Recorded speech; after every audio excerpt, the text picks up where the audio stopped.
안녕하세요, 큐쌤입니다. 오늘도 한번 이야기를 시작해 봅시다. 우리 지난번에 제너럴 일렉트릭 이야기했죠. 오늘은 우리가 지금 3학년 걸 먼저 나갈까 하다가 1학년 거 몇 개를 좀 더 하고 그 다음에 3학년 내용을 좀 하면 좋을 것 같아서요. 오늘부터 한 2번에서 한 3번 정도 1학년 제조기술에 대해서 좀 더 이야기를 한번 이야기하고 그 다음에 다른 걸 한번 이야기를 해봅시다. 오늘 이야기할 기업 주제는 무엇이냐면요. 독점 시장과 이익률이라는 걸 기준으로 해서 여러분들하고 같이 이야기를 한번 해볼 거예요. 오늘 소개할 기업은 좀 어려워요. 왜 어렵냐? 태어나서 처음 들어본 기업일 거거든요. 한번 봐볼래요?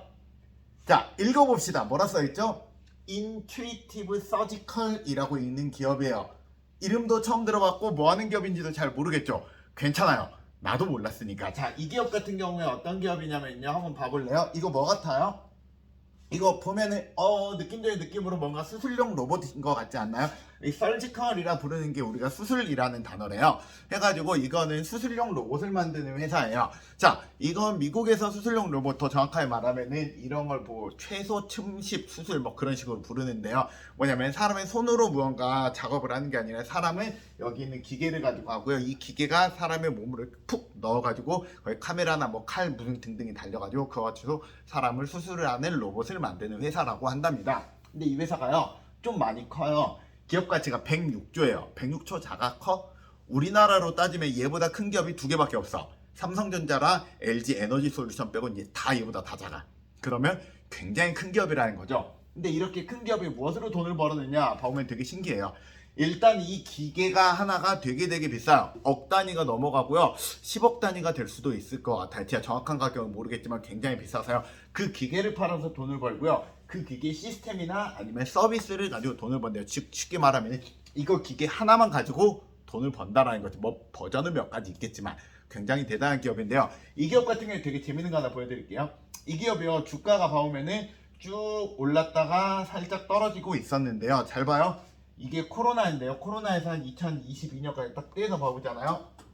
주가가 꽤 많이 위로 올라가고 있죠. 그래서 여러 가지 우리나라 말고 이제 우리나라에서 해외 주식을 투자하는 사람들 같은 경우에 추천하는 막 여러 가지 종목들이 있는데 그럴 때 의료 관련 특히 의료 기기 관련해서는 굉장히 추천도 많이 되고 굉장히 크고 안정적인 회사라 해서 되게 많이 사람들이 좋아했던 기업입니다. 지금도 충분히 좋은 기업이에요. 아시겠죠? 자, 그럴 때 이 기업은 굉장히 재밌는 특징이 하나 있답니다. 이 기업의 특징 잘 봐요. 첫 번째, 이 초록색이 레버뉴라고 불러서 매출이라고 불렀죠. 매출이 굉장히 잘 올라가고요. 아래쪽에 있는 것도 볼록볼록 튀어나와 있는데요. 자, 리베뉴랑 어닝에 대해서 한글로 좀 봐봅시다. 한글로 봐보면 어떻게 써있냐면 매출이 우리나라 돈으로 약 80조 원 정도 되는데요. 80조 원 맞나?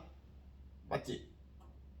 아니지. 8조 원 정도 되는데요. 영업이익과 순이익을 봐보잖아요. 하면 영업이익률이 25%랍니다. 자, 영업이익률 25% 굉장히 높죠. 이게 과연 가능한 부분일까에 대해서 좀 이야기를 해보겠습니다. 여러분 잠깐 이 회사가 무엇으로 파는 거라 했죠? 이 회사는 기본적으로 의료기기를 판매해요. 자, 의료기기라고 말하는 거는 물건이니 서비스니? 물건이지. 물건을 파는데 25%다. 이거는 미안하지만 거의 불가능에 가까운 수치예요. 왜냐면은 물건이라고 쉽게 말하면 우리 주변에 계속 보여줬던 물건들 있잖아요. 이거. 자, 이거 내가 가위 하나 팔아가지고 얼마나 남겨먹을까요? 가위를 예를 들어서 여러분들에게 판매하는 이 판매 가격이 2,000원이다 라고 생각을 해봅시다.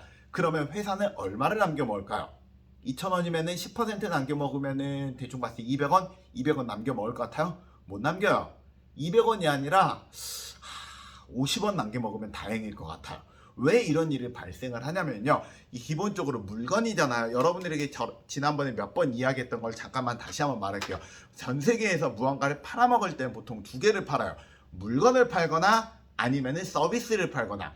그 중에서 물건과 서비스 중에서 특히 중요한 게 바로 뭐냐면 물건이거든요. 물건은 어느 나라에서 만들었는지가 중요하지 않아요. 왜냐하면 물건이라 말한 건 어느 나라에서 만들었는지가 중요한 게 아니라 이 뭐가 실제로 썼을 때 얼마나 편하냐 편리하느냐가 훨씬 더 중요한 부분을 차지하기 때문에 이 물건 같은 경우에는 나라와 국경을 쉽게 넘어간단 말이에요. 나라랑 국경을 쉽게 넘어가면 어떤 일이 발생하냐면은 굉장히 어렵게 사람이 개발해서 물건을 만들었을지라도 이 물건을 그대로 보고 따라하면은 똑같은 물건을 또 만들어낼 수 있다는 거야. 예를 들어서 이 가위를 만드는데 어떤 사람이 이 가위를 정말로 인체공학적으로 열심히 만들어서 이 가위 만드는데 뭐 예를 들어서 설계비가 1,000만 원이 들었다. 설계비 1,000만 원 대단한 거지. 그래가지고 정말로 편한 가위를 만들었는데 문제 얘를 따라 만들잖아요. 그대로 센치만 되면 되잖아. 센치 되거나 아니 요새 같은 게 3D 스캐닝으로 쫙 하면 그대로 똑같이 만들 수 있단 말이야. 그러면은 1,000만 원보다 훨씬 더 적은 가격으로 이 물건의 설계비로 만들 수 있고요. 그러면 가격이 떨어질 수밖에 없다는 거야. 물론 특허 그런 걸 넘어서. 그래서 물건 같은 경우에 전 세계적으로 기본적으로 10% 이상의 이익을 만들기 어려운데요. 25% 이익을 만들었다? 그러면 이건 무슨 말이냐면 전 세계에서 이 회사의 물건이 굉장히 독점적인 성격을 가지고 있다는 뜻이에요. 왜 독점적인 성격을 갖고 있느냐? 그건 이걸 한번 좀 봐봅시다. 독점 시장이 매력적인 이유에 대해서 좀 보여드릴 건데요. 여러분 여기 작게 써있는 건 뭐냐면은 이 글씨는 다빈치에 대해서 어떻게 물건을 파는가에 대해서 써있는 내용인데요. 그냥 중요한 부분만 말을 해드릴게요. 이 회사 같은 경우 여기 빨간색으로 줄거야 이제 판매로 제일 처음 돈을 번대요. 뭐냐면은 기계를 판매한다는 거지. 기계 하나 판매하는데 예를 들어 50억이요 30억이요 라고 해서 기계 하나 판매하면서 돈을 벌고요. 근데 만약에 그만한 돈이 없으면 어떻게 하면 되냐? 임대계약으로 한대. 임대계약이라는 건 뭐냐면 쉽게 말하면은 50억 주기 힘들어요. 그러면은 대략적으로 한 달에 한 600만 원씩 10년에 나눠서 주세요. 이런 식으로 우리가 이야기한다라는 거지. 그래서 우리가 임대 계약으로도 하는데요. 문제는 이런 임대 계약이나 요걸 하고 끝나는 게 아니라 부속품을 판매된대요. 부속품 판매라는 건 이런 거야. 예를 들어서 한번 얘기해 봅시다. 자, 내가 지금부터 기계팔이야. 이 기계팔로 해서 윙 해가 이렇게 막 어떤 사람 수술을 해요. 수술을 하고 나면은 이 기계팔 앞쪽은 수술을 하고 나면은 어느 정도 시간이 지나면은 상황에 따라서는 버리고 바꿔야 될 수 있단 말이에요. 그래서 이 가위가 아니라 이제는 새로운 가위를 써야 돼. 그러면 이 새로운 가위를 싸게 팔 것 같나요? 비싸게 팔 것 같나요? 당연히 비싸게 팔아야지. 왜? 우리가 이 비싸게 파는 이유는 가장 중요한 뭐냐면 이 기계를 사기 전에 이 나라는 이 로봇을 살 때는요. 로봇의 가격을 비싸게 팔아버리잖아. 그럼 나 말고 다른 로봇을 살 수가 있단 말이야. 그래서 물건을 살 때 있잖아. 물건 그 자체는 다른 사람이랑 서로 싸움이 일어나기 때문에 물건의 가격을 너무 높게 받기는 어려워요. 문제는 내 물건을 사고 난 다음에 이거는 내가 이거를 소모품을 교체할 땐 이 소모품을 교체 안 하잖아. 내 뒤에는 이 물건 50억짜리 물건이 무용지물이 되어버리기 때문에 이 물건은 그냥 쓸 수밖에 없다는 거야. 예를 들어 요거 하나에 내가 10만 원에 팔아. 살 것 같아 안 살 것 같아? 사지. 10만 원 안 주면은 50억이 날라가니까. 10만 원인데 내년에 12억에 내년에 10만 원이 아니라 12만 원에 팔아. 어떻게? 사야 된다고. 여기에서 중요한 거. 부속품 판매는 기본적으로 비싸게 판매가 가능하다라는 거지. 또 하나 한번 봐봅시다. 더 중요한 게 바로 뭐냐면은 이거 내용이에요. 자, 영어로 써있는 거 잠깐만 읽어볼게요. How much market share does Intuitive Surgical have? 이 Intuitive Surgical이 마켓 쉐어, 즉 점유율이 얼마나 됩니까? around 80%, 쉽게 말해서 약 80%. 무엇에? 전 세계의 로봇 수술 시장의 약 80%를 얘가 장악을 하고 있다고요. 이런 일이 있으면 무슨 일이 벌어질 수 있느냐? 자, 한번 여러분들 의사를 어떻게 만드는가에 대한 기본적인 생각을 좀 해봅시다. 여러분 의사는 어떻게 만들어요? 의사는 대학교 졸업하면 의사 되는 거 아닌가? 뭐 맞긴 해요. 의사 같은 경우에 본과하고 그다음 막 이거저거 해가지고 한 6년 정도 배우면 우리가 보통 의사가 되는 의사 자격증이 나오는데요. 이 의사 자격증이 나오고 끝나냐? 아니에요. 의사는 철저하게 모든 나라에서 도제식 교육이라는 걸 하는데요. 도제식 교육이라는 건 뭐냐면은 의사를 한 명을 키우고 싶잖아요. 그러면 일단은 본과 4년인가 6년인가 본과를 딱 지내. 끝나고 나잖아요. 그때부터는 대학병원에 교수님 아래로 들어가서 옆에서 계속 배워요. 뭐 우리가 그런 걸 보통 인턴, 레지던트, 뭐 팔로우 이런 식으로 이름을 부르잖아요. 그런 걸로 보통 최소 5년에서 10년간 그 옆에서 같이 배워요. 그 옆에서 뭘 배우냐고? 어떤 사람에는 어떻게 수술해야 되는가? 수술할 때 무엇을 조심해야 되는가? 그러면서 이 수술을 하면서 어떤 상황에 대해서 대비해야 되는가에 대해서는 다 배워요. 그때 다 배우는 거는 바로 옆에서 알려주면서 배운단 말이야. 문제는 뭐냐면은 80%잖아. 이 수술용 로봇이 대학교에 다 있다는 뜻이지. 그럼 대학교 때 이 수술용 로봇으로 배운 학생이 나중에 개업을 하면 어떤 기계를 써야 될까요? 얘를 써야 되지 않을까? 다른 기계 쓰는 거 쉬울까요? 어려워요. 왜 어려울까요? 일단 첫 번째, 이 기계로 나는 수술을 하면서 이 기계로 배웠어요. 첫 번째 이거야. 근데 다른 수술용 로봇으로 바꿨다 쳐? 그러다 사고 나면 누가 책임질 거야? 누가 책임질 거야? 의료인들이 굉장히 무서워하는 게 의료사고예요. 의료사고가 발생하기 전까지만 해도 의사 선생님 저희 신랑 꼭 고쳐주세요 라고 눈물로 울고 있었던 사람이 만약에 의료용 사고가 나가지고 그 사람 죽잖아? 멱살 잡아요. 그래서 좋은 놈 나쁜 놈 네가 어떻게 이럴 수가 있느냐 하면서 법정 간단 말이야. 그러면은 그게 굉장히 의사들에게도 스트레스를 받아요. 그럴 바에는 차라리 그냥 좀 비싸더라도 괜찮은 기계, 남들이 다 인정받는 기계를 써야지 좀 더 부담이 적겠지. 왜냐면 의료용 사고가 딱 터졌다 쳐. 의료용 사고 터졌을 때 너 왜 남들이 안 쓰는 괜히 이상한 기계 썼냐, 그 기계 탓 아니야 라는 말을 아무도 듣고 싶지 않아요. 그렇기 때문에 굉장히 사람들이 그걸 그대로 쓰려는 경향이 강해질 수 있다라는 거지. 내가 의사였어도 나라도 그냥 기존에 쓰던 걸 쓸 것 같아요. 근데 여기에서 중요한 게 뭐냐면 그런 일들이 벌어지잖아요. 안정적으로 이익이 늘어나거든요. 안정적 이익이란 말이 이런 뜻이에요. 얘가 2015년이거든요. 얘가 2022년인데요. 2015년부터 2022년까지 매출이 올라가는데 진한 색이 같이 올라가죠.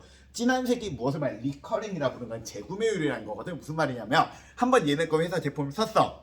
그러고 나면은 이 회사 제품을 계속 더 쓰는, 이거는 신규 고객이고요, 이거는 기존 고객이라는 뜻이야. 기존 고객이 늘어날 수밖에 없다고. 왜냐면은 기존 고객들한테 조금씩 돈을 올려받는 것도 있고요, 기존에 있는 고객이 아니라 신규 고객들도 써보니까 괜찮네 라고 기존 고객으로, 재구매 고객으로 늘어난다는 거지. 그러면은 시간이 지나면 지날수록 이 회사는 영향력이 더 커진다라는 거지. 그래서요, 여러분들 일반적인 회사들은요 다른 회사랑 경쟁을 해야 되기 때문에 이 경쟁 시장에서 떨어지면 안 되기 때문에 가격을 떨어뜨리는 행동을 굉장히 많이 하게 되는데요, 어느 정도 이상의 회사의 기기가 커버리잖아, 어느 정도 이상의 점유율이 높아져 버리면 그 순간부터는 말이 달라져요. 그 순간부터는 가격을 내가 결정하는 독점 시장이 된다면 그때부터는 굉장히 여러분들이 굉장히 편안하게 뭔가 물건을 판매할 수 있다라는 특징이 생긴답니다. 여기서 우리가 좀 한 가지 더 말합시다. 자, 여러분들에게 좀 여러 가지 이야기를 좀 해주고 싶어서 오늘 이 말을 하는데요. 여러분들 중학생들에게 나중에 장래희망을 조사를 해보잖아요. 의사를 꿈꾸는 학생들이 굉장히 많아요. 얼마나 많냐면 한 반에 최소한 3-4명은 나와요. 이게 굉장히 많은 퍼센트예요. 뭐 예를 들어서 우리 학교 학생이 100명이라고 해봐요. 그러니까 대충 봤을 때 25명씩 4반이라고 한번 해보자고요. 4반이라고 해보면은 이 4반에서 한 반에 대략적으로 3명씩이 나온다. 그럼 100명으로 따지면은 대략적으로 12명 정도가 의사를 꿈꾸는 거잖아요. 그럼 100명 중에 이거면은 12%가 의사를 꿈꾸는 거네. 얘네들이 다 의사 할 수 있을까요? 우리 냉정해져 봅시다. 의사 가능해? 불가능해. 이유는 뭐냐?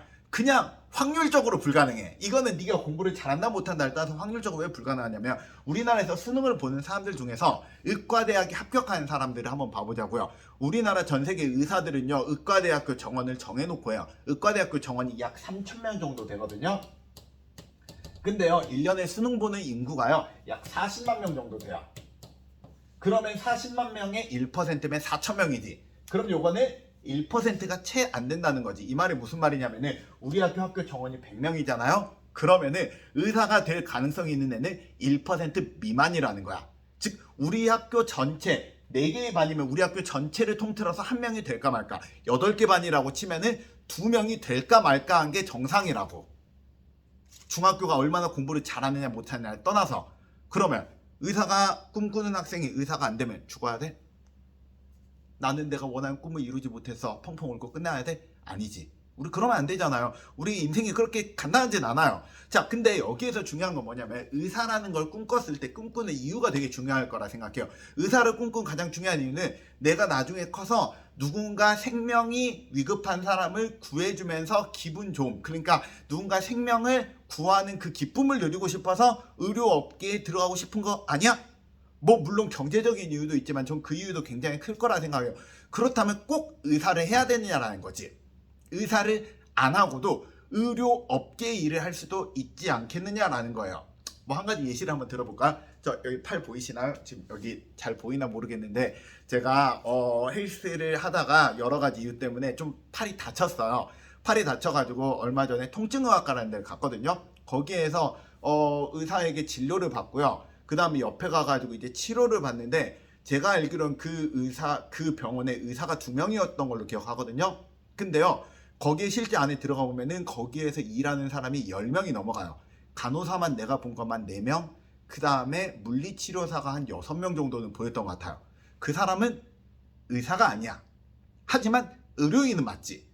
우리가 여러분들 의사라고 말하는 사람은 우리 바로 앞에 있는 우리가 진료를 보는 사람인데요. 그 사람이 아니더라도 그 사람 주변에 있는 사람들, 의료업계라는 게 생각보다 좀 더 커요. 우리가 좀 더 큰 개념에서 한번 봐보자고요. 전 세계 의료업계를 보면 의료업계는 보통 세 가지의 사람들이 같이 있답니다. 첫 번째로는 의료인이라는 집단이 하나 있게 되고요. 두 번째는 이 의료인들에게 약을 판매하는 제약 사업이라는 게 하나 있어요. 세 번째로는 무엇이 있냐면 의료기기 사업이 있어요. 이 세 개를 전 세계 기업의 크기로 한번 봐봅시다. 어떤 기업이 제일 클 것 같아요? 얘네가 제일 커요. 그 다음 두 번째가 얘네고요. 세 번째가 얘네들이에요. 의사가 제일 큰 거 아니고 의사가 대빵 아닌가? 아니에요. 여러분, 의사가 대빵이란 말이 무슨 말이냐면 여러분들이 길에 가다가 어떤 의사 선생님 예를 들어 어떤 소아과에 갔어요. 어떤 소아과에 가가지고 그 소아과 의사한테 만나 죄송한데 의사 선생님 어디 소속이신가요? 하면 저는 서울대학교 의과대학 소속입니다 라고 말이 모든 데가 다 나와야지 그게 말이 맞는 거잖아. 그러니까 쉽게 말해 어디나 사람 보할 때 삼성전자 이래요, 어디 전자 이래요, 어디 자동차 이래요 처럼 어떤 의과대학교 아니면 어떤 대학병원 소속이라는 게 길거리에 있는 의사들이면은 그러면 의료인들이 집단인 거지. 근데 아니잖아요. 의사들은 다들 개인 자영업이에요. 개인 자영업이라는 거는 얘들이 어떻게 보면 개개인은 돈을 많이 벌지 모르겠지만 전체 기업 입장에서 힘이 그렇게 큰 건 아니야. 전 세계에서 제일 큰 쪽은 제약업계예요. 쉽게 말해서 전 세계에서 제일 큰 데는 쉽게 말하면 뭐가 있냐면은 존슨앤존슨 혹시 아시나요? 존슨앤존슨 쉽게 말하면 타이레놀이랑 여러분 얀센 백신 기억나시나요? 우리도 코로나 백신 많이 얀센 백신을 만든 그런 기업. 그 기업이 전 세계에서 제일 크고요. 그 다음으로 여러분들이 알만한 큰 기업 화이자 백신 맞아봤죠. 그 기업도 전 세계에서 5등 안에 들 만큼 굉장히 큰 의료 기업이에요. 그런 기업들이 전 세계에서 일단 제일 큰 제약 사업을 하고 있고요. 그 다음이 두 번째가 의료기기예요. 의료기기에는 뭐 여러 가지 있겠지. 여러분 코로나 그 키트 같은 것도 만드는 기업들도 있고요. 인투이티브 서지컬처럼 우리가 의료용 장비를 만드는 기업도 있고 여러분 그 병원에 가면 막 그런 거 해보자. 해보세요. 하고 그 코에 막 이거저거 넣어가지고 콧물도 빼고 아닌가? 그런 거 여러분들 하지 않나요? 그리고 막 귀가 안 좋거나 코가 안 좋거나 눈이 안 좋으면 막 여러 가지 기기 같은 거 대잖아요. 그 기기 같은 걸 대가지고 치료한다는 거는 그거가 누군가 기계를 만든다는 뜻이고 그 기기가 의료용 기기일 거잖아. 그 기기를 만드는 회사도 전 세계에 굉장히 많이 있다라는 거지. 그러니까 여러분들 우리가 장래희망을 꿈꿀 때요. 좀 장래희망을 좀 다르게 좀 생각을 했으면 좋겠어요. 좀 더 크게 꾸면 좋겠어요. 그리고 그 크게 꾼 꿈 안에서 여러분들이 원하는 장래희망을 찾는다면은 여러분들이 비록 의사가 되려고 노력을 했다가 안 됐을지라도 나는 해당하는 장래희망을 포기하지 않을 수 있다는 거지. 왜냐? 나는 그거 아니라 그 의료인을 도와주는 어떤 업체에서 일을 할 수도 있으니까. 그것도 전 굉장히 중요한 장래희망이라 생각해요.